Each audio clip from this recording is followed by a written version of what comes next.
Coming up on Mountain News this morning, the Public Service Commission hosted a meeting last night about a potential price hike for Kentucky Power. And this Saturday, there will be a trivia night in downtown Hazard. Dedicated to Eastern and Southern Kentucky, this is WYMT Mountain News this morning. Good morning, I'm Olivia Calfee. We are coming up on 5 a.m. on November 10th. Now let's check in with Chief Forecaster Brandon Robinson for a look at your forecast this morning. First of all, happy Friday, Brandon. And next, it's raining outside, and obviously we're excited about that. Oh, yeah. Listen, normally you'd be like, oh, it's raining. That stinks. Well, guess what? Today it does not, because we desperately needed this rain. But as I said yesterday, and I'll say again today, I don't think this is going to be enough to put out all the fires. Hopefully, though, it will dampen some of those down. We've been seeing this for the last few hours, and good morning to you, Olivia, by the way. We are looking again at the possibility for some heavier batches of rain to come through in the next few hours. But again, it's kind of a steady but lighter rain in some areas. So again, let's hope that it's giving our brave firefighters a much needed break from all the action they've been dealing with for the last few days. You can see Pikeville looks pretty soggy. You can see London Corbin at the airport looks pretty wet this morning. Moorhead along I-64.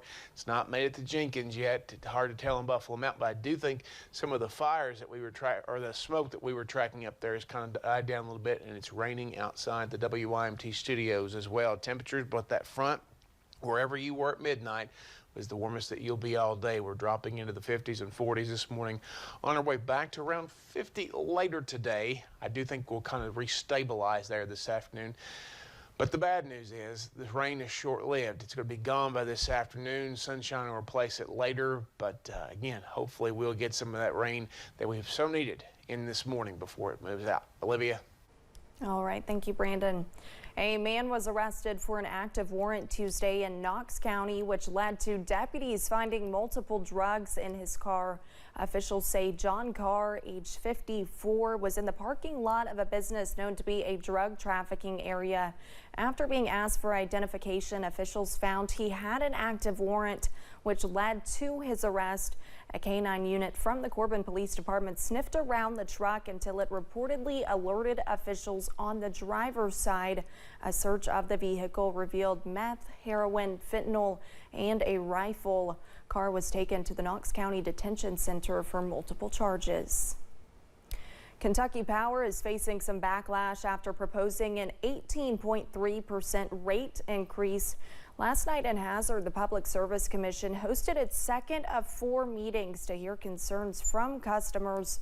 One of the main topics brought up by customers were the justifications for such a price hike. Kentucky Power says part of the rate increase stems from the cost of repairs and damages following recent natural disasters, to which some officials rebutted that because of those very natural disasters, people would not be able to afford the hike. And to ask at this point in time for those people to pay 1 penny more after a 1,000-year flood event that they will be dealing with for the next several years at least, not just a few months after, is disgraceful at best.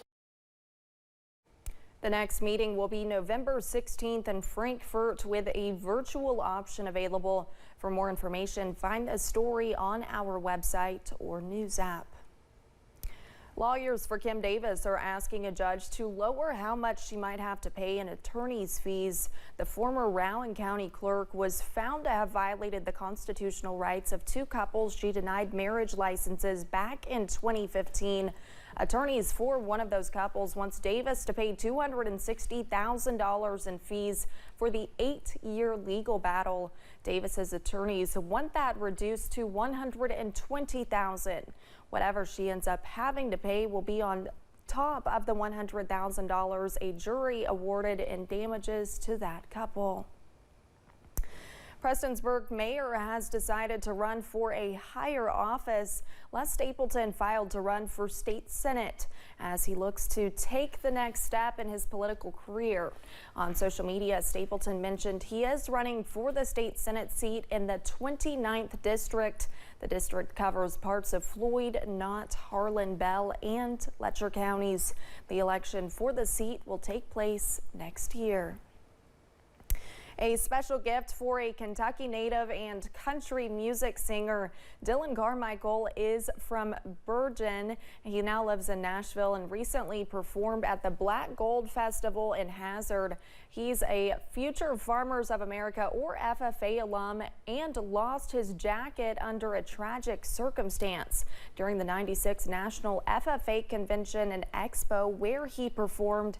Dylan was surprised with a replica FFA jacket by National FFA Central Region Vice President Kristen Cantrell.